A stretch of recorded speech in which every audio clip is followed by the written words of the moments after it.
Ok, c'est parti. Bon, Hachem, ça a le coup de verre, j'en ai encore. Ok, ouais. Venez chez Ravashi, venez Ravashi. Alors, donc Père Guimel de Netzach Israël. À chaque fois, vous mettez Tiferet Israël sur le fichier. Ouais, je sais, c'est une erreur, je sais. Et je vois que, comment il s'appelle, Nathan, parce que Nathan Ziel, il s'occupe du truc de mettre sur YouTube et je vois qu'il a corrigé. Je pense qu'il a corrigé. Je crois qu'il les a corrigés, je crois. ומפני כי רב השיר חשב כי הדורות שהיו עובדים עבודת גלגולים היו זה מפני שלא היו יודעים איך יושפע מן השם יתברך שהוא אחד הריבוי ולכך היו חושבים כי אין ההתחלה אחת ולכך עבדו עבודת גלגולים והשיב לו מנשה שאינו כך ולפיכך אמר מאיכן Charita? Ouais, charita, ça veut dire que vous commencez à. Tu vois, j'imagine. Tu vois, ouais, c'est une lachon de Réchit, tu vois, j'imagine. Tu vois, charita motzi, tu vois, mais à mon avis, c'est une lachon de charit. Mais c'est en hébreu, mais là, ici, c'est en araméen. Charit, tu vois, à mon avis, tu vois, c'est un mot. Si on peut regarder, pendant que tu lis, je vais regarder. Pour voir si Rachid dit quelque chose. C'est vrai que je n'avais pas remarqué qu'en fait, c'est une tournure très rare, en fait. C'est une tournure un peu étrange. Mais ça se retrouve, tu vois, Kisharé, ça se retrouve beaucoup en araméen, tu vois, quand il a commencé à manger, on dit Kisharé les mechal, un truc comme ça, tu vois, que le mot.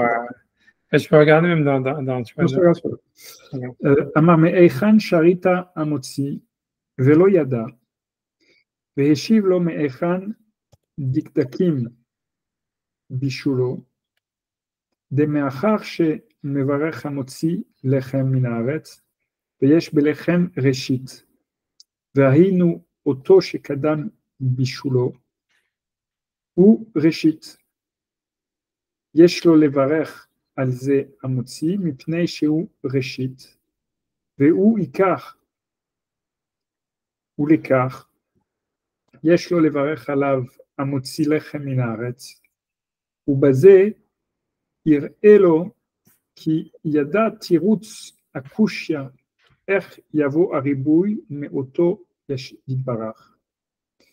דוודאי הריבוי בא על ידי ראשית, ולכך אין לומר כי לכך היו עובדים עבודת גלגולים, מפני שהיו אומרים כי מן אשר הוא אחד לא יבוא הריבוי, כי יודעים דבר זה, כי מן האחד יבוא הריבוי, כמו שאמרנו. ולפיך אמר, מאחר וחכמיתו כולי אי וידעיתו סיבת השתלשלות הריבוי, למה פלחתו לעבודת גלגולים? ואמר לי, אילו אביית אתם היה אצלך, הטעות יותר שהרי היה בך יצר הרע, ולכך נקיטת בשפולי גלימך בשינך לבטל המונע, וראיתת בתך כמו שמבואר למעלה, והכל מבואר היטב. Ça, il lui dit, donc il lui dit,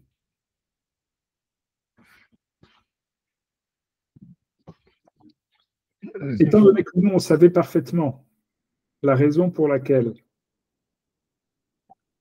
le ribouille, la raison d'où provient le ribouille, Sibat Ishtal Shelut Haribouille, Lama Palartu le Avodat Gilgulin. Pourquoi est-ce que malgré tout ils se sont laissés entraîner dans la Avodat Gilgulin? Vamar Lei, Hiu Aviat Atam. Et là il lui répond, donc cette fameuse histoire, c'est le Yetzer Hara. Si toi tu avais eu, avec ton Yetzer Hara, si toi tu avais été en face de la même chose, sache que tu aurais relevé les pans de ta veste pour courir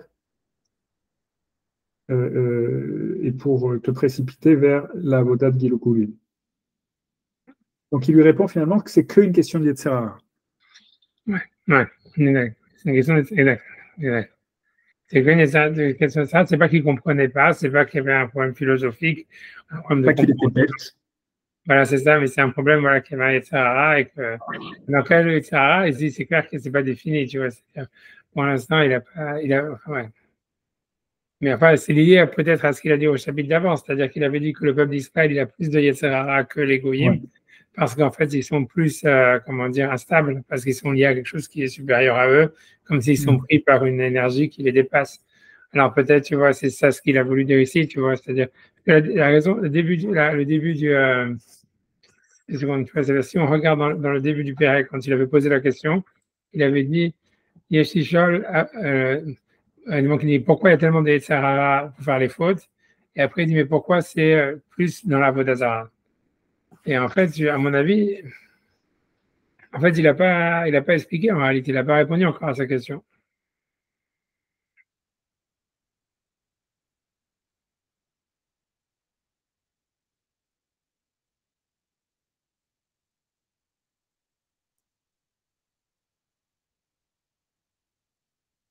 Il avait dit 2 secondes.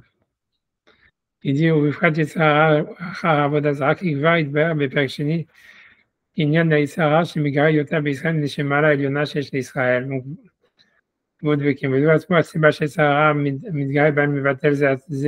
Voilà, donc, a priori, la raison est là, c'est parce que, en fait, comme ils sont liés avec Akadosh Baruch Hu plus que les Goyim, on va dire, donc, en fait, ils ont un Yetzirah de se débarrasser de ça aussi, tu vois, qui est plus fort que celui des Goyim. C'est un truc comme ça. On continue. Ou bifrat Yetzer Hara achar avodat gilgulim. C'est ça, c'est ce qu'on dit. כי כבר התבהר בפרק שלפני זה, כי עניין היצר הרע שמגרה יותר בישראל, מפני שהמעלה העליונה שיש לישראל, שהם אל השם יתברך, והם קרובים אליו, ובו דבקים. וזהו עצמו הסיבה, שהיצר הרע מתגרה בהם לבטל זה, לתם אשר יתבהר למעלה, שיהיו דבקים בעבודת גלגולים, שהוא הפך זה. ושני יצירים הם האחד הוא יצר בערווה, והשני הוא יצר, c'est quoi יצר בערווה? Les des rapports interdits, quoi. Tu veux, Arva, c'est la nudité, donc. C'est ça, mais alors pourquoi il dit d'un côté, parce qu'il dit que en fait, ce Yetzer Hara, il n'est que deux, il a deux tranchants. L'un qui est les rapports interdits, Ervat l'Erva, והשני הוא יצר בעבודת גלגולים, כמו שמבואר דבר זה בכמה מקומות. יצרה בעבודת גלגולים הוא שמגרה להיות נמשך אחר עבודת גלגולים, יצר הרע הזה במחשבת האדם שהוא כוח שכלי, מטעם אשר יתבאר. מפני כי יש לישראל חיבור אל השם יתברך, ויצרה בעבודת גלגולים הוא כוח מוכן להבד מישראל מהלה זאת, ולהטעותם אחר עבודת גלגולים. וכפי המעלה אשר יש לאדם מצד כוח השכלי, וכך יש לאדם כוח גופני בערך. ומעלה הזאת, שיש לאדם גוף קדוש, אשר ראוי שיהיה לו חיבור אל כוח השכלי שיש לאדם, ומפני זה עצמו גם כן יצר הרע יש לו לבטל מעלה זאת, והוא מסית אותו ללכת אחר תאוותו בערווה, ודבר זה הוא ביטול קדושת האדם. כלל הדבר, כי אלו שתי יצירים יצרה בערווה ויצרה בעבודת גלגולים, ולשני חלקי האדם, הגוף וכוח השכלי, ועוד יתבהר. Ouais. Ah ouais, ouais, je sais pas, parce que d'un côté, moi, j'arrive pas à comprendre vraiment. Pour moi, ça me paraît un peu, comment dire, je Un sais peu pas quoi. téléphoné. Comment? Un peu Un peu, téléphoné. ouais, c'est ça, un peu facile, quoi. On va dire, ouais, voilà, en fait, ils ont la force, ils ont une volonté de se rapprocher d'Hachem, alors ils sont aussi une volonté de se séparer. Tu vois, c'est difficile à comprendre, tu vois, en fait, pourquoi. Ça veut dire la chose, je sais que dans d'autres endroits, il parle de ça, et pour lui, pas simplement pour lui, mais c'est dans la Gemara, c'est que, en fait, le Yetzer Hara, en réalité, il est vraiment en relation avec le Yetzer Tov. Comme tu vois, comme la Gemara dit, tout celui qui est plus grand que son ami, son Yetzer Hara, il est plus grand que lui aussi. Tu vois, c'est ce segment dans Souka qui parle de ça, que tu vois que quand ils vont détruire le Yetzer Hara, ça va être un jour triste parce que ça veut dire aussi que la Kedusha, elle va partir. Et il y a tous ces C'est trucs-là. aussi quand on dit que quand elle passait Rivka à côté Ouais, voilà, ouais, voilà, c'est deux personnes différentes. Ouais. Mais c'est vrai que là, c'est plutôt une question parce que oui, il y a un Zohar qui dit que c'était une seule et même personne. ouais, j'entends, c'est possible, je sais que tu m'as dit ça, mais c'est ça, en fait, c'est une vraie question, parce que c'est-à-dire que normalement, ça devrait être normal, tu vois, ça veut dire, ça n'aurait pas dû l'interpeller, tu vois, c'est-à-dire, puisque si c'est la normalité que plus quelqu'un il est kadosh, plus il a envie de faire du etc. Donc, en fait, normalement, ça devrait être normal, ça devrait pas être quelque chose qui la dérange, tu vois, qui l'interpelle, tu vois. Ça, c'est une question, c'est Midrash, il serait plus une question, c'est ce passage de la Torah, il serait plus une question sur cette histoire de quoi, la Shakadel, Mechavero, Yitzro Gadol Emeno, etc.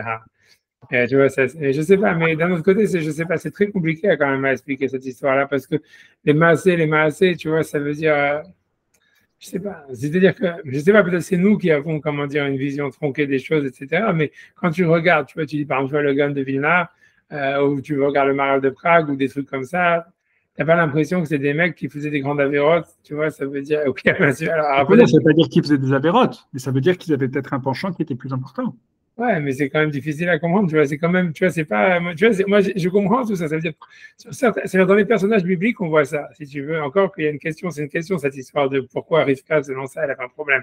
Mais dans les personnages bibliques, on voit bien que, par exemple, tu vois, les Shvatim, quand ils vendent Yosef, Yehuda ou chez... voilà, même Yosef lui-même, même, tu vois, il est pas si clair. Même David. Même David étant David, l'exemple voilà, tout parfait. ça, c'est clair, et Shaoul, tous. Dans les personnages bibliques, même Shimshon, quoi, je pense que Shimshon, c'est le plus emblématique, quoi, le plus emblématique des personnages bibliques, tu vois, qui est bipolaire, quoi, au niveau de la spiritualité, tu vois, parce qu'il est vraiment, comme le passage qui dit là, pas les pharaons, ça veut dire c'était comme une cloche qui résonne, ça veut dire des jours où il était un super grand sadique et des jours où il était complètement out. Mais bon, ok, d'accord, dans les personnages publics, on voit ça. Mais à partir, tu vois, à partir, on va dire même de l'Agmara, etc., tu vois, on n'a pas l'impression que, ok, ils avaient peut-être, tu vois, l'Agmara dit sur Abaye, voilà, et que lui, s'il avait été là, il n'aurait pas pu se contenir ou je sais pas quoi, Non, mais tu vois, attendez. est-ce que tu as l'impression que, tu vois, La, ouais, la, je dirais quand même que la, la tarava sexuelle, ouais, elle est facile de se la représenter. ok, C'est-à-dire c'est assez facile de se représenter David, Yehuda, qui peuvent avoir des pulsions. Maintenant, qu'est-ce que ça veut dire que un grand personnage biblique a des pulsions de Avodazara? Ça, c'est un ouais, grand mystère. ouais, lui, Qu'est-ce que ça veut dire concrètement? C'est un grand ouais. mystère. Ouais, c'est ça. C'est même peu probable, quoi, en réalité. C'est sûr qu'en réalité, c'est-à-dire que l'idée, c'est qu'on a l'impression que les rois dont il est question, comme Ménaché, tout ça, Achav, etc., qui étaient bipolaires, qui avaient des pulsions d'Avodazar, on a l'impression que c'est des exceptions dans l'histoire. C'est-à-dire que tu as raison de poser cette question. C'est-à-dire, tu vois, lui veut faire une règle de quelque chose qui était exceptionnel. C'est-à-dire, il y a eu certains rois, tu vois, quand on te dit ceux qui ont parlé avec l'Olamaba, il y en a 4 ou 5. Et comme tu dis, on te dit, la Gemara te dit, eux aussi, ils étaient, par exemple, Achab, elle dit, Ach Hachem, il était comme un frère pour Hachem, et Avla Vodazara, ça veut dire, ce que la Gemara te dit dans Sanhedrin, dans tous ces chapitres-là, dans tous ces chapitres, c'est de dire, c'était pas des personnages tout noirs, c'était des personnages qui avaient aussi un côté lumineux, tu vois, qui étudiaient la Torah, tu vois, qui faisaient des shiurim, des drachot sur les vins, qui avaient un niveau de limoud extraordinaire, même un niveau de proximité avec Hachem, et qui était, tu vois, comme là que c'est décrit ici, et que tu vois, en fait, et c'est sur ça que la Gemara dit, ok, comme tu dis, c'est ce qu'il dit le Maral, c'est vrai, sur la Gemara, c'est son interprétation de la Gemara, on va dire, elle est justifiée, on va dire, à 100%, mais voilà, c'est ce que la Gemara veut dire quand ce roi, je sais plus, c'est Ménaché, il apparaît en rêve à Ravashi, mais en réalité, le truc, c'est que voilà, ces 4 rois, ou 5 rois, ou j'en sais rien, en fait, sont exceptions dans l'histoire juive, c'est-à-dire que on retrouve pas, on voit pas chez David, alors qu'il vivait en proximité avec Hachem très fortement, qu'il avait un Yetzara de faire la Vodazara, jamais à aucun moment, tu vois, ni même Shaoul, ni Abraham, ni Israël, ni Jacob, ni whatsoever, tu vois. C'est ça, moi, je pense que ce qui est rigolo, ça veut dire pour moi, ce qui est rigolo, ce qui est questionnable sur ça, c'est que ces quatre-là, comme tu dis, au niveau de Yetzara, de Gilou Yarayot, ok, on peut encore s'amuser, mais là, tu as raison de vraiment remarquer que c'est une super bonne question de dire que voilà, lui, il fait une règle de quelque chose qui était exceptionnel dans l'histoire, tu vois, et voilà, et ça, tu vois, c'est pour ça c'est bizarre. Et je veux dire, voilà, et aujourd'hui, en plus, on ne voit pas vraiment que les Juifs, ils ont vraiment un Yetzara d'Avodazara, tu vois. Ah, quitte à le définir d'une certaine manière, c'est-à-dire que Ouais. nous, on imagine Avodazara construire des idoles et se prosterner en implorant des forces, mais peut-être qu'en réalité, ne serait-ce que adopter un comportement ou un discours ou un vêtement ou vénérer l'argent ou mettre le business au-dessus de tout ou se dire que peut-être que même des questions, même les humaniotes d'une certaine manière, c'est-à-dire privilégier, je ne sais pas, la relation avec les États-Unis sur la relation avec du peuple ou des choses comme ça, peut-être que ça, c'est des dimensions de Avodazara. Non, je comprends ce que tu veux dire, je comprends, ouais, je comprends. Mais bon, mais en tous les cas, c'est sûr que dans le Tanakh, cette pulsion d'Avodazara, elle est très définie dans l'histoire et elle n'est pas du tout, tu vois, c'est la période des rois et elle n'est pas en tous les cas générale. C'est ça. C'est le seul endroit au moment où on le retrouve vraiment, c'est avec la faute du veau d'or après le don de la Torah, où là, on a vraiment l'impression, tu vois, que. Mais cette faute du veau d'or, qu'est-ce que c'est? C'est un leader politique dont il demande à ce moment-là. Ouais, non, je comprends, mais ouais. En C'est tout pas cas, un. ouais. Mais là, on peut retrouver vraiment, et d'ailleurs, ça aurait été une meilleure preuve, tu vois, c'est-à-dire, s'il voulait prouver que la Vodazara n'est pas liée au manque de la connaissance de l'unité d'Hachem, je pense que la meilleure preuve qu'il y aurait eu, c'était la faute du Vaudor après le don de la Torah, puisque dans le don de la Torah, il y a une révélation entière de l'unité d'Hachem et tout ce que tu veux. C'est la plus grande révélation prophétique qu'il y a jamais eu, après l'ouverture de la mer Rouge et compagnie, etc. Et malgré tout, les Juifs, ils font le Vaudor juste après. Donc ça prouve bien, tu vois, je pense que plus que d'avoir amené cette histoire-là, ça veut dire, c'est sûr qu'en fait, il aurait dû prouver son point à partir de. Si tout ce qu'il voulait prouver, c'est que le Yetzara d'Avodazara, c'était pas lié à quelque chose d'intellectuel, je pense que la plus grande preuve, ça aurait été le Vaudor. Et c'est étrange, tu vois, qu'il est parti chercher une preuve derrière les fagots, en réalité, tu vois, comment dire, du rêve de Ravachi. Je pense que ce qu'il y a d'intéressant, c'est que quand on dit intellectuel ou pas intellectuel, et quand on le met en relation avec ce rapport historique, finalement, si on met derrière l'histoire du veau d'or, et si on met aussi les différentes histoires de tous ces rabbinim et tout ça, je pense qu'il faut envisager la question de la Avodazara juste comme une question de, entre guillemets, perte de Emouna, de peur. En réalité, qu'est-ce qui se passe au moment du veau d'or? Ce moment du veau d'or? Le peuple, il a très peur. Et il a besoin de se raccrocher à quelque chose. Qu'est-ce qui se passe chez tous ces rabbinim-là? Il y a aussi, enfin pas tous ces rabbinim, chez tous ces maladimes-là, il y a sans doute des peurs de ne pas être dans une relation d'une certaine manière de confiance absolue avec Hachem, et ils ont besoin de s'agripper à quelque chose. Et qu'est-ce qui se passe aussi chez Abraham, par exemple? Abraham, quand il fait avec Pirol et je ne sais plus comment il s'appelle. De la même manière aussi, quand il prend comment elle s'appelle, Agar, quand Sarah lui propose de prendre Agar et qu'il la prend, c'est aussi des moments où il y a une perte de Emouna du Gadol. Je sais pas, tu vois, toi, tu veux dire ça, je sais pas, tu vois, on n'a pas l'impression que lui veut dire ça, tu vois, lui, en tous les cas, je sais pas, tu vois, on n'a pas l'impression, tu vois, qu'il veut dire ça, on n'a pas l'impression que chez ces rois, c'était comme ça. Mais je sais pas, tu vois, j'en sais rien,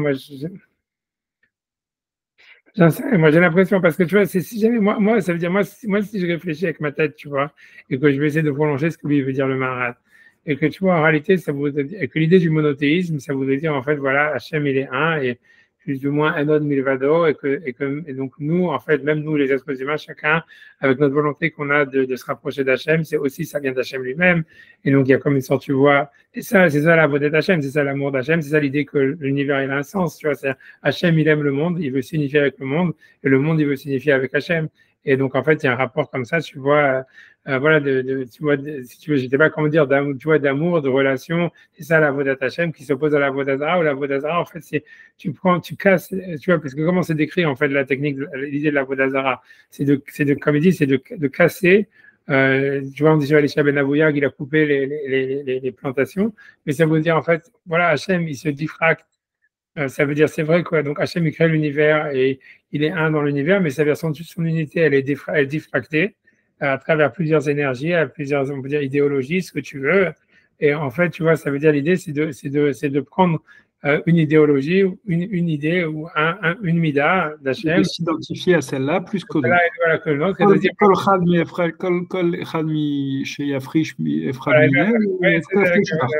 C'est exactement ça, la beauté d'art. C'est comme ça que c'est décrit, en fait, si tu veux, quand tu regardes l'histoire. Tu vois, c'est pour ça que d'une certaine manière, ça fonctionne. Ça veut dire, en fait, la différence entre la Vodazara et la Vodachem, elle n'est pas très longue, elle n'est pas très grande, quoi. C'est-à-dire, tu vois, puisqu'en fait, la Vodazara, c'est être Oved une mida d'Hachem. Tu vois, même si à travers une statue ou à travers un symbole ou peu importe. Mais l'idée, c'est qu'en fait, c'est quelqu'un, tu vois, il demande à une mida d'Hachem d'intervenir, ou il est Oved, il sert une mida d'Hachem pour que cette mida, elle se répande dans l'univers. Alors qu'en fait, tu vois, la tefila, ça veut dire c'est la même chose, ça veut dire ça passe par les midot, puisqu'on voit que Rabbi Ishmael Kohen Gadol, il dit j'étais à voir le midot echa, tu vois que c'est que comme on a vu ce passage, je sais pas, du Mara dans le Beragola et tout ça, qu'en fait la tefila elle peut être faite que par rapport au sphirot, parce qu'en fait il faut que on demande à Hachem que Hachem il se dévoile à travers cette sphira et que cette sphira elle grandisse. Ouais. Mais qu'en fait l'idée, la différence c'est simplement parce qu'est-ce qu'on réunifie ça avec l'unité d'Hachem, tu vois. Et en fait, tu vois, ça fait une grosse différence au niveau moral. Ça veut dire, au niveau de la tefila, à mon avis, au niveau de la avoda elle-même, la différence, elle est presque rien. Tu vois. Mais je pense que c'est au niveau moral où il y a une grosse différence. Parce que tu vois, ça veut dire, au niveau moral, ça veut dire quand tu es dans le monothéisme et dans la Vodat Hashem, donc toi, tu veux en fait une harmonie, tu veux pas un contre l'autre, tu veux en fait que tu vois que chacun trouve sa place, si tu veux, un truc comme ça, où chacun, tu vois, que chacun, voilà, chacun trouve sa place et chacun puisse exister de la manière maximale qu'il puisse exister. Tu vois, donc on fait la tefila toujours, Belshon Rabim, tout un truc comme ça, et que même les midot, ça veut dire même si on demande, on veut un Shefa Eloki pour que Hachem il se réunifie avec le monde, et ce Shefa il peut passer que à travers les midot, mais en fait à la fin, tu vois, on veut, c'est la tefila, elle est pour une harmonie, tu vois, pour quelque chose de global, un truc comme ça, tu vois. Alors que si jamais tu fais la tefila, en fait, c'est au niveau moral que si jamais tu dis, ah voilà, je vais prendre cette mida de Chesed, ou même, tu vois, cette mida de Israël, Sarah Israël, ou un truc comme ça. Évidemment, on peut faire la voix d'Azara, Mistama du roi du Melach Michael, tu vois, que c'est Sarah Israël, ou un truc comme ça, et dire, voilà, c'est Sarah Israël qui doit être Cholet, qui doit être, que tu vois, que son Shefa, il soit mitrabé, qu'Hachem, il soit mirabé ce Shefa-là. Et tu vois, il s'identifie à cet avoda, en fait, ce que tu as fait, tu vois, la différence, elle est morale, parce qu'en fait, tu vois, c'est que ça soit son propre mazal, ou le mazal d'un âme, ou le mazal d'un truc, tu vois, tu vois, je pense que, tu vois, c'est pour ça, moi, je pense que la différence, elle est petite, et c'est bizarre. Tu vas dire qu'il y aurait une pulsion, tu vois, de vouloir créer un déséquilibre dans le monde, tu vois. C'est bizarre, tu vois, ça veut dire pour moi. Et moi, ça, c'est une chose, et à part ça, une deuxième chose que je voulais dire, tu vois, c'est que moi, j'ai vraiment l'impression que le tzara d'avoda zara chez l'âme Israël, il est lié à la terre d'Israël. Ça veut dire, moi, je pense comme ça. Moi, je pense que tu vois, c'est-à-dire, quand on parlait de cette histoire-là, de dire, tu vois, voilà, le Etzara parce que tu vois, comme lui, tu vois, ça veut dire, il dit, ouais, en fait, voilà, le peuple d'Israël a toujours un Etzara d'Avodazara. Et toi, tu as remarqué très justement, on ne va pas chercher Abraham, on ne va pas vraiment chercher Yitzhak, on ne va pas chercher Jacob, on va pas. D'une certaine manière, si, on voit chez Abraham. Ouais, mais c'est pas vraiment de l'Avodazara. À chaque fois qu'il le punit, en réalité, il le punit de l'Avodazara. Non, il le punit, on a peut-être d'un manque de Mouna. Un manque de Mouna, c'est pas oui, un manque de Mouna, mais finalement, c'est la même chose. Moi, je ne suis pas certain, parce que tu vois, c'est une question de savoir. Parce que la Mouna, c'est beaucoup plus. La Mouna, ça veut dire quoi? Ça veut dire, en réalité, je ne peux pas m'accrocher à cette branche qui est trop élevée pour moi et qui monte vers l'infini. Je suis obligé de m'accrocher à d'autres lianes qui sont plus accessibles, qui sont sur les côtés, sur lesquelles que je peux plus toucher, qui sont plus en bois, qui sont plus faciles à toucher, même si je sais que elles sont que c'est du bois et que Enaim velo medabri, Enaim velo yaraou. Comme ça, moi, je pense, je sais pas, tu penses comme ça. Moi, j'ai l'impression, comme je dis, que la Vodazara, c'est plus quelque chose vraiment de, c'est plus profond. Tu vois, c'est pas simplement, ah, voilà, j'ai besoin comme les corbanotes, tu vois, c'est-à-dire que parce que toi, ta définition de la Vodazara, elle est vraiment un peu comme le Rambam, quoi. Ce que tu dis, toi, c'est vraiment ce que le Rambam dit dans le Guide des Égarés, c'est comme ça qu'il définit plus ou moins la Vodazara. Et c'est pour ça que lui, tu vois, grosso modo, il pense que vraiment tout acte religieux, c'est de la Vodazara, et que, il pense que même le Mishkan, c'était de la Vodazara, d'une certaine manière, tu vois, c'est que la Torah, elle a permis le Mishkan, elle a permis ce type d'Avodazara parce qu'ils n'avaient pas le choix. Mais en fait, c'est une sorte d'Avodazara, tu vois. Ça veut dire pourquoi tu as besoin de te rattraper à une action religieuse, elle va remettre de tuer un animal ou des trucs comme ça, qui n'a aucun sens. Alors qu'en fait, tu vois, le sens, il devrait être, tu vois, voilà, ça veut dire pour lui, la Vodat Hashem, c'est de planter des arbres ou de planter un champ et de récolter le champ. Ça, c'est la Vodat Hashem parce qu'Hachem, il a créé l'univers, il veut que l'homme fasse fructifier l'univers. Ça, c'est la Vodat Hashem. Tu aides quelqu'un et tu vas guérir un malade, c'est la Vodat Hashem. Mais tu vois, ça veut dire pour lui, mettre les tefilines ou même, tu vois, de cocher, tu vois, même faire Shabbat, tu vois, pour lui, pour lui, c'est vraiment un pis-aller, tu vois, parce que, et voilà, c'est pour le Shabbat, c'est pour que les gens ils se rappellent qu'Hachem, il a créé le monde et tout ça.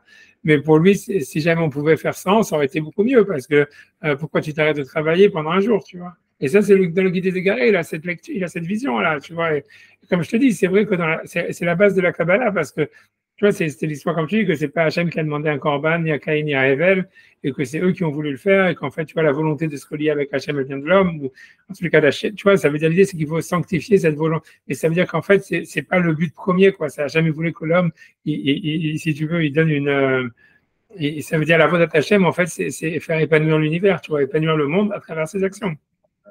Et tout Attendez, excusez-moi, une seconde, excusez-moi une ouais. seconde.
Dernier, c'est bon?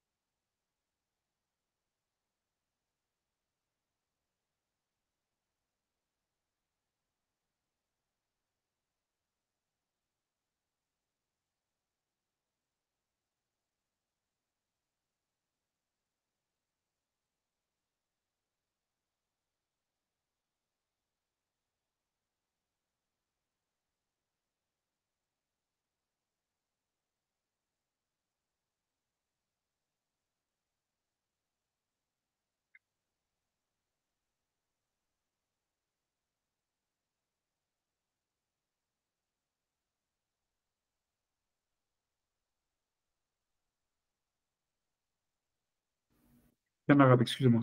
Ouais, c'est bon. Non, après, moi, j'ai réfléchi un petit peu, pas beaucoup, mais c'est-à-dire, non, mais, parce que moi, j'ai vraiment l'impression aussi que tu vois que parce que, ok, ta définition de la Vodazara, c'est une définition de la Vodazara, et comme tu dis, mais moi, je pense, tu vois, parce que dans l'histoire de la Vodazara, pour expliquer comme ça, c'est la définition du Rambam, tu vois, comme quoi la Vodazara, elle est, en fait, tout acte religieux, c'est fondamentalement un acte d'idolâtrie en réalité, et sauf que l'homme, il a besoin, et c'est une sorte de concession qu'Hachem, il fait à l'homme, de faire un acte religieux. Tu vois, ça, c'est la vie du Rambam et tout ça. Non, tu vois, ce que, tu vois, ce que la Kabbalah, elle prend par rapport au Rambam, c'est de dire que, en fait, c'est-à-dire que elle part du Rambam, c'est la Kabbalah, elle parle du Rambam, elle de cette idée, et elle dit en fait, oui, mais cette volonté de faire une action religieuse qui vient de l'homme, en fait, c'est Hachem qui l'a mis dans l'homme. Et donc, tu vois, ça, c'est la Shrina qui se révèle à travers le monde inférieur. Et donc, c'est après que dans la Kabbale, c'est à partir de cette constatation que ça revient à l'histoire, tu vois, que de réunifier Hachem avec son nom, etc. Ça veut dire réunifier la Shrina qui est en bas avec la Shrina qui est en haut, etc. Ça veut dire qu'on réunifie, tu vois, puisque Hachem, il veut s'unifier avec le monde il veut s'unifier avec lui. L'action religieuse, c'est une volonté de se réunifier avec Hachem, et ça fait partie de l'unité d'Hachem elle-même. Et donc, tout le travail de l'homme, c'est comme une sorte de spectateur qui canalise, tu vois, en fait, ce désir d'amour qu'il y a, en fait, pour Hachem, tu vois, qui a un désir de réunification du monde avec Hachem et d'Hachem avec le monde, et que c'est ça l'action religieuse, et c'est ça, tu vois, tu vois, Yached, Shema, Shem Hachem avec Hachem, ou l'histoire, tu vois, de la Shrina d'en bas et la Shrina d'en haut, etc. C'est-à-dire, ouais, c'est ça, etc. Mais tu vois, tu vois, bon, et moi, tu vois, et la Vodazara, c'est simplement, en fait, l'idée de prendre une partie, tu vois, c'est de pas remonter jusqu'à la source de l'unité, tu vois, c'est d'arrêter en chemin. A priori, selon, tu vois, la Kabbalah, c'est comme je dis, c'est prendre une sphira et dire, ah, cette sphira, ce kohar, ce truc, tu vois, tu vois, c'est que ce kohar-là, il soit midgalé, ou quand même dire que Hachem, il fasse grandir ce kohar. Ouais, ça marcherait plus ou moins, mais en fait, on essaye toujours, tu vois, ça veut dire d'échapper à ça parce qu'on veut à chaque fois que toutes les sphirotes, elles soient ensemble, etc. C'est revenir à une unité plus générale. Mais tu vois, moi, ce que j'ai pensé, à part ça, tu vois, avoir réfléchi, et donc c'est pour ça que moi, j'ai du mal à comprendre, tu vois, moi, je pense que c'est cette Avodazara-là qu'on parle, tu vois. C'est pas de l'Avodazara du manque d'Emouna, de dire j'ai besoin tu vois, parce que, en fait, ce manque d'Emouna qui se matérialise à travers une action religieuse, à mon avis, c'est naturel, tu vois, c'est pas naturel, c'est même ça la volonté d'Hachem, tu vois, bien que le Rambam, il te dit, tout ce que tu dis, c'est ce que le Rambam il dit dans le Guide des Égarés, mais moi, je pense que la Torah, elle pense que c'est vrai, il a raison philosophiquement d'un certain point de vue, mais l'idée, c'est que faut dépasser ça et dire qu'en fait, non, Hachem, il veut se matérialiser dans le monde à travers l'action des hommes, il veut qu'il y ait un temple, il veut résider dans ce monde, etc., tu vois. Mais et ça veut dire, je pense, tu vois, mais bref, et donc c'est pour ça que ce n'est pas pour moi de la Vodazara quand Abraham il demande à Bamaïda, comment je peux savoir, et que Hachem lui dit, par le meilleur des corbanotes, tout ça, etc. En fait, ok, c'est peut-être un manque de Hamouna, mais ça ne peut pas être considéré, d'après moi, comme un manque, comme de la Vodazara, parce que c'est simplement, tu vois, toujours relié à l'unité d'Hachem, tu vois. Alors que dans la Vodazara, il y a vraiment une rupture avec l'unité d'Hachem. Mais moi, ce que j'ai voulu dire, tu vois, ce que j'ai pensé, par contre, tu vois, c'est que la Vodazara, comme tu dis, telle qu'elle est décrite, tu vois, par le Maral, etc., auquel est lié avec la terre d'Israël. Parce que je pense, franchement, tu vois, que quand ils ont fait le Vaudor, au fond, c'était lié, en fait, à la volonté de pas aller en Israël. De pas aller en Israël. Ouais. Mais c'est lié à ça. Et je pense aussi que la raison pour laquelle, tu vois, en fait, il cite pas ça, etc. Moi, je pense aussi, une autre chose, c'est que la Vodazara, en fait, je pense que ça est sur l'âme Israël que en tant qu'âme Israël, en tant que groupe. Tu vois, je pense qu'un individu, moi, et je pense que c'est ça ce qui parle. Moi, je pense que un individu, un juif normal, tu vois, lambda, je pense pas vraiment, c'est ma théorie, je le dis comme ça, c'est une manière de lire le Maharal. Moi, j'aurais dit, c'est possible que lui, en fait, en tant qu'individu, il n'a pas vraiment un Sarah d'Avodazara tellement fort. Mais c'est que, en fait, c'est en tant que groupe, c'est quand tu vas faire, si tu veux, voilà, en tant qu'âme Israël, c'est là, tu vois, comme par exemple les Juifs après avoir reçu la Torah qui font le Vaudor, où tu vois quand, par exemple, ici, tous ces 4 rois là qui font l'idolâtrie en Israël, en fait, tu vois, c'est là où le moment où le peuple il veut s'unifier à travers quelque chose, c'est là où en fait le Issachar d'Avodazara il arrive. Tu vois. Moi, j'ai beaucoup l'impression de ça, que c'est ça le, tu vois que c'est là où ça apparaît, et que c'est peut-être de ça ce que le Maharal parle. Je pense pas qu'il parle du Issachar d'Avodazara, en fait, peut-être d'un individu en particulier, mais il parle de l'Avodazara du Ham Israël quand il veut faire un peuple. Et que c'est là, en fait, moi je pense que c'est là où on voit qu'ils vont toujours faire la Vodazara. Je pense qu'un juif, non, un juif semble, c'est-à-dire un individu juif, les juifs en Égypte, ils ont dit, ouais, ils ne faisaient pas la Vodazara parce qu'ils n'étaient pas un peuple, tu vois. Et c'est dès qu'ils se forment en tant que peuple qu'en fait, il y a une étira de faire la Vodazara. Et ça, je comprends très bien parce que tu le vois ça dans toutes les synagogues, pratiquement. Tu vois, c'est que, en fait, les Juifs, tu vois, ça veut dire, je pense tu vois, chaque Juif individuellement pour faire la tefila à Hachem et dans sa vie de tous les jours, il a une émouna à Pshuta et tu vois, il sent qu'il peut se relier à Hachem, etc. Chacun à sa manière, etc. Mais c'est que quand, tu vois, ils font une choule, quand il y a un minyan ou quand il y a un truc, que tu vois, en fait, que tu sens tout de suite que ça part complètement en vrille, tu vois, qu'il y a un truc complètement faux qui se met dans le truc et que ça devient presque, je me dis que c'est de la Vodazara, mais ça a une grosse tendance à y aller, quoi. Et tu vois, et ça veut dire, et voilà, et moi, j'ai l'impression que c'est ça ce qui se passe. Moi, je pense que c'est plus, moi, j'ai l'impression que c'est ça ce qui parle le Maharal, quoi. C'est au niveau collectif que l'âme Israël, il a une tendance à la Vodazara. Parce que tu vois, je pense que parce que voilà, je pense que se retrouver. Il change dans une dimension collective par rapport à la dimension individuelle. Ouais, parce que je pense que tu vois, on peut se retrouver en tant que peuple et ça, c'est très difficile en fait. Moi, j'aurais dit plus que c'est ça le problème. C'est comme se retrouver. Tu vois, ça veut dire parce qu'en fait, c'est moi, je pense que tu vois la Madriga des Avot. Je pense que c'est pour ça que personne n'a des problèmes en fait avec Bereshit. Ça veut dire avec Abraham, Isaac et Jacob et tout ça, etc. Parce qu'en fait, chacun se retrouve dans chacun des personnages. Si tu veux, on comprend tous les trucs et on se retrouve très bien dedans. Et en fait, chaque juif, il se retrouve dedans. Mais je pense que c'est quand on passe maintenant, tu vois, à une dimension de âme, de collectivité, qu'en fait, c'est là où ça devient très compliqué parce que, en fait, je pense que chaque juif, il a une relation particulière avec Hachem qui correspond à sa neshama et tout ça, etc. Et qu'en fait, si tu veux, le vrai but du âme Israël, ça serait d'être capable, tu vois, que chacun, en fait, il trouve sa place, mais vraiment, tu vois, spirituellement, etc., il fait un avec le clan d'Israël, il fait un avec, tu vois, avec Hachem à travers le clan d'Israël, et que ça serait ça en fait, et c'est ça le but en fait, à part que c'est le but, mais c'est ça la nature en fait, c'est ça en fait la vie, si tu veux, le truc messianique, mais qu'en fait, on a vachement, comme c'est très très difficile, parce qu'en fait c'est très compliqué que chacun en fait, comme justement chacun il voit une partie d'Hachem, on voit bien même, tu vois, je veux dire. Si tu vas bien dans la Gemara, tu as tous les avis différents, toutes les marchoktot qui entre le clan d'Israël. Moi, j'aurais dit c'est plutôt ça le syndrome de la Vodazara, en fait. Le syndrome de la Vodazara dans le, si tu veux, dans le cas d'Israël, tu vois, à l'âge moderne, plus que, tu vois, ça veut dire le fait d'aimer l'argent ou d'aimer des trucs, etc.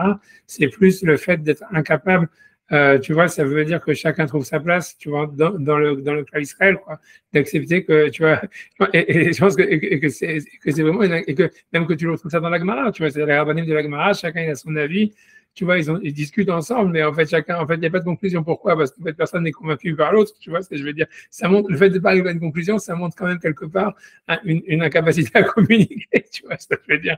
Ça veut dire si jamais, en fait, tout le monde était capable, tu vois, ça veut dire d'exprimer toutes ses idées, etc., à l'écoute de l'autre à 100%. C'est sûr que dans le Talmud, il y a une écoute qui est gigantesque par rapport à chez les Goïms, tu vois, chez les Chormé Goïms, que c'est vraiment, ils sont que du solo, et ça, c'est clair qu'ils sont encore plus fermés sur leur truc.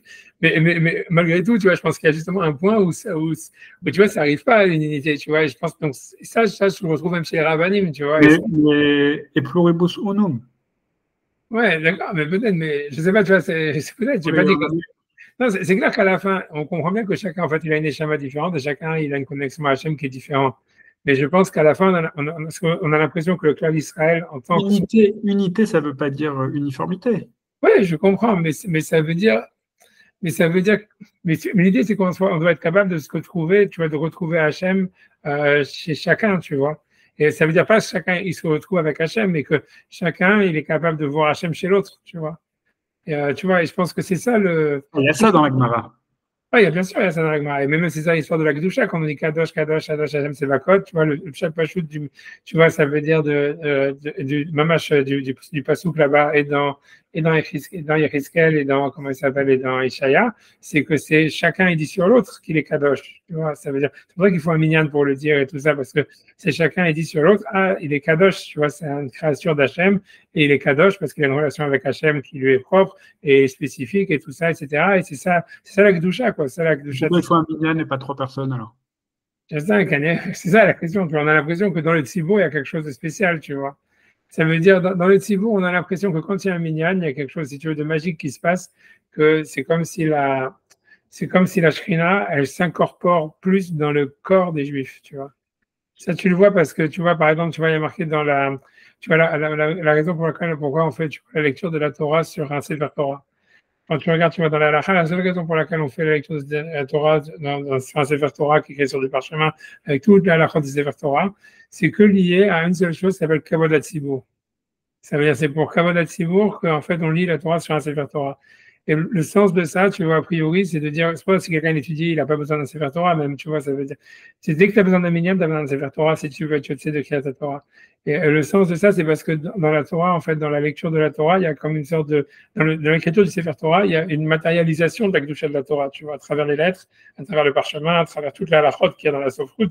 Et en fait, cette matérialisation de la Torah sur un parchemin, tu vois, ça symbolise en fait la matérialisation de la présence d'Hachem dans le corps du juif, tu vois. Et cette matérialisation, tu vois, elle est en fait, c'est pour ça qu'on dit que même pour dans le corps du juif en tant qu'il appartient ouais, et même, c'est beau, c'est pour ça que dans la halakha, par exemple, la halakha, elle est que pour ceux qui montent au Sefer Torah, dans la Mishnah, il est marqué qu'une femme, elle peut monter au Sefer Torah, un mineur, il peut monter au Sefer Torah, un katan, il est machim, en peut il y a un katan, c'est marqué dans la Mishnah. C'est tout ça, c'est pas des chidushim de réforme, mais ça, on le fait pas parce que c'est pas le minag et tout ça, mais encore, il a dit ce qu'il voit d'Atzibur, mais la halakha, elle sait que même un katan, tu vois, même un katan, il peut monter à la Sefer Torah plus qu'une femme, encore plus, tu vois, c'est le chidouche, mais même un katan qui n'a pas de date, il est mashlim, le minyan du Sefer Torah. Et tout ça, ça montre que tu vois, c'est la kedusha de la Torah qui rentre dans le corps des Juifs. Tu vois, quand il y a un minyan, même si jamais, indépendamment de la compréhension, tu vois, de ce qu'il y a. Et en fait, tu vois, c'est ça l'idée. Et l'idée, tu vois, c'est que à chaque fois qu'il y a un minyan, tu vois, parce que toute l'idée, c'est de faire descendre la shrina dans la matière. En fait, quand il y a un minyan, a priori, tu vois, il y a comme une sorte, tu vois, ça veut dire voilà, je sais pas comment faire ça, tu vois, ça veut dire de matérialisation de la shrina dans le corps d'un juif, tu vois. Et ça, c'est l'idée que le peuple ne peut pas fauter, qu'il y avait le korban atamid, tout ça, c'est aussi l'idée que c'est Mahaber sur le klal, tu vois, c'est Mahaber sur le klal. Mais tu vois, mais c'est pour ça, tu vois, même tu vois, dans le Kabbalah, on dit que tu vois que le Mekor, ça veut dire, tu vois, l'idée, c'est, en général, tu vois, c'est que comment, ça, c'est un truc de la Kabbalah, tu vois, tu vois, dans les Feshachaim et Ramen et tout ça, c'est que, tu vois, on dit qu'à chaque fois que tu dois te métaken quelque chose, tu dois te métaken en montant sur l'étape de-dessus, tu vois, on dit, voilà, il y a le Wah Nefesh Neshama, ça veut dire, il y a le corps, tu vois, c'est Marshava Dibur Maaseh, si tu veux. L'idée, si quelqu'un, en fait, il a fait une faute avec son corps, alors, en fait, le tikkun, il est par rapport avec le dibour. Si quelqu'un, il a fait une faute avec le dibour, le tikkun, il est par la mahashava. Parce que tu vois, à chaque fois, c'est grosso modo, tu vois, c'est pour ça qu'on fait vidou IP. Le vidou IP, c'est ça ce qui est mechaper sur les chataïm. Mais et grosso modo, tu vois, là où il y a besoin de plus de kapara, en général, tu vois, c'est ce que les Feshachaim dit, c'est toutes les fautes qu'on a fait avec le corps, parce que le corps, en fait, il se déconnecte de l'art de Tachem quand il fait une avéra. Mais la neshama ou le ruach, ils sont jamais vraiment déconnectés d'Hachem, même quand ils font une avéra. Tu vois, donc c'est pour ça que, par exemple, tu vois, les corbanotes, ils sont que pour les fautes qu'on a fait Béchogeg. Ça veut dire que c'est le corps qui a fait la faute sans la participation de l'esprit. Et là, il y a besoin d'un corban pour avoir une kapara parce que le corps, il est déconnecté de la de Hachem. Il faut le réunifier avec un corban et tout ça. Mais si tu veux, dans la Kabbale, tu vois, dans le Zohar, il y a marqué, ok, c'est si quelqu'un, bien que, donc, la Neshama, Kalvachomer, elle est jamais Tméa, en réalité, tu vois, ça veut dire, donc elle a besoin d'aucun tikkun, même quand elle fait une faute, ni le dibour. Même le dibour, il est qu'un kilkul, et c'est pas vraiment, jamais aussi, il n'y a pas besoin de kapara vraiment, il n'y a que sur le maasé qu'il y a besoin d'une kapara, parce que c'est le corps qui se détache par la vera, mais pas le reste. Mais l'agma, tu vois, si tu veux, l'agma, elle dit à un moment, c'est l'agma, le Zohar, elle explique, tu vois, dit qu'il y a marqué que tout celui qui dit amener chez Meraba et Matsibour, toutes ces avérotes qu'il a fait, elles sont pardonnées. Et marqué, même si on avait été gozer sur lui, 70 ans de malheur, Corinne Zardino. Parce qu'il a répondu Amen Yeshem Rabamevar avec le Tzibour. Tu vois, dans le Zohar, ils expliquent pourquoi. Parce qu'ils disent qu'une fois que, si tu veux, chacun, tu vois, il a sa neshama et tout ça, il a fait des chataïm, il peut y avoir des xérotes et tout ce que tu veux, mais en fait, quand quelqu'un, le mécor de la neshama d'un juif, c'est la neshama du klal Israël, c'est ça le mécor de sa neshama. Et quand quelqu'un répond à un kaddish, donc il se relie au mécor de sa neshama, et automatiquement, il est purifié de toutes ses avérotes. C'est marqué, tu vois, dans le Zohar, tu vois, c'est marqué dans la Gemara, tu vois. Mais ça veut dire, tu vois, donc il y a une grosse rachivut, tu vois, ça veut dire, je pense, tu vois, ça veut dire de se réunifier avec le clan d'Israël, et tu vois, et que c'est ça ce qui fait la Tarat Sultan Neshama. Mais le truc, tu vois, en fait, moi, je pense que c'est là où la Avodah Zarah intervient. Ça veut dire que tu vois, c'est comme si à chaque fois, moi, je pense que tu as justement remarqué, en fait, que chez les Havot, on voit pas ça, que tu vois, que même si les Juifs en Égypte, en fait, tant qu'ils sont pas un peuple, il n'y a pas ça. Que ça commence qu'avec le don de la Torah, quand ils disent on va être un peuple qui doit aller en Eretz Israël. Et je pense que c'est là où la Vodazara apparaît, tu vois. Et je pense que c'est parce qu'en fait, c'est lié au fait qu'on n'arrive pas à, comment dire, tu vois, à retrouver parce que là, on comprend bien l'histoire. Ça veut dire chacun avec Hachem, il a une relation en fait, naturelle, je pense. Mais c'est en tant que klal, on a vachement du mal à retrouver. Tu vois, ça veut dire, parce que chacun il a sa vision d'Hachem, tu vois, en fait. Chacun il a sa relation avec Hachem et c'est en tant que klal que c'est difficile. Tu vois ce que je veux dire? Par exemple, moi, c'est possible que le Maral, tu vois, il parle de ça, tu vois, quand il parle qu'il y a Yitzhara, d'Avodazara et tout ça, c'est possible que c'est lié au niveau du clan. C'est ça, je comprends, tu vois. Parce qu'on veut se réunifier à travers quelque chose, tu vois. On veut s'identifier à quelque chose pour faire un. Et en fait, c'est très difficile de s'identifier, tu vois, avec Hachem lui-même et de faire un à travers l'unité d'Hachem, tu vois. J'en sais, tu vois, je pense comme ça, un peu comme ça. Mais bon, c'est sûr que tes questions, c'est des bonnes questions sur le Maral. C'est premièrement, tu vois, je pense que la question, c'est dire que, parce que lui, il dit tout ça, c'est nous, on ajoute dans le Maral. Mais la vraie question, c'est lui prend. Je pense qu'il y a deux questions, moi, sur lesquelles je reste avec cette histoire-là. C'est la première, c'est ta question, c'est de dire comment est-ce qu'il prend des exceptions, qui sont ces quatre rois-là. Et on pourrait dire, voilà, peut-être, voilà, et qu'il en fait une règle en disant, ah, voilà, ces quatre rois, ils avaient des pulsions d'Avodazara. Et c'est vrai que le sens dans l'Agmara, son interprétation de l'Agmara, elle est très, on va dire, prouvée, les règles, elle est claire, que voilà, que ça veut dire que c'était pas un problème de compréhension, c'était un problème de vraiment de pulsion. Ah, ouais. Mais c'est exceptionnel. On voit pas ça. Moi, je pense qu'on voit pas ça chez Abraham. Un manque d'émouna, moi, j'ai du mal à associer ça à la Vodazara. Tu vois, parce que je pensais vraiment deux choses différentes. Tu vois que c'est, parce que tu vois, ça veut dire, mais en tout cas, tu vois, comment ta réponse, tu veux dire que c'est un manque d'émouna. Ok, c'est une réponse, mais moi, je suis pas convaincu par cette réponse. Moi, je garde ta question plus que la réponse, tu vois. Et comment est-ce qu'il fait de ça une règle? Et ça, c'est une question, tu vois. Et la deuxième question, c'est de dire, c'est pourquoi, si jamais vous voulez prouver en réalité que la Vodazara, c'est quelque chose qui n'est pas lié à la connaissance d'Hachem, mais que c'est quelque chose de pulsionnel, le truc du veau d'or, ça aurait été une preuve beaucoup plus décisive et beaucoup plus simple, tu vois. Dire, voilà, ils viennent de recevoir la Torah, ils ont vu l'unité d'Hachem, ils ont eu l'ouverture de la mer Rouge, ils ont eu tous les miracles, et ils font la Vodazara. Ça prouve bien que c'est pas lié à une remise en cause de l'existence d'Hachem ou de la possibilité de l'unité d'Hachem. Et tu vois, c'est pourquoi tu as acheté une preuve tellement lointaine, tu vois, d'un rêve, une interprétation d'un rêve dans la Gemara, alors que tu as dit un passage, tu vois, de la Torah claire, tu vois. Et voilà, c'est ce que je reste sur ces questions. Mais je pense vraiment que l'idée, c'est que c'est au niveau du clan que c'est différent. Moi, j'ai beaucoup plus l'impression que cette vérité-là, elle est au niveau du clan, elle n'est pas au niveau du prat. Et, tu vois, je pense vraiment comme ça. Parce qu'au niveau. Je suis désolé, j'ai un rendez-vous qui commençait à 17h.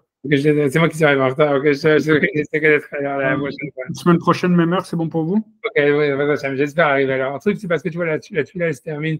Tu vois, et après le temps que j'arrive, et là, en plus, j'ai des problèmes avec l'ordi, mais normalement, je devrais arriver à l'heure. C'était peut-être 5 minutes. Vous voulez qu'on mette plus tard? Ouais, j'ai peur de mettre plus tard et après d'arriver encore plus tard, tu vois. Donc, mais c'est sûr qu'attends-toi à ce que j'ai du retard, quoi. Officiellement, on commence chez moi, c'est 9h du matin, mais attends-toi que j'ai du retard, quoi. Essaye de garder un peu de temps pour, tu vois. Ok, ça va. Je vais rattacher. Ok, allez, va à l'école, tout. Shabbat shalom. Shabbat shalom.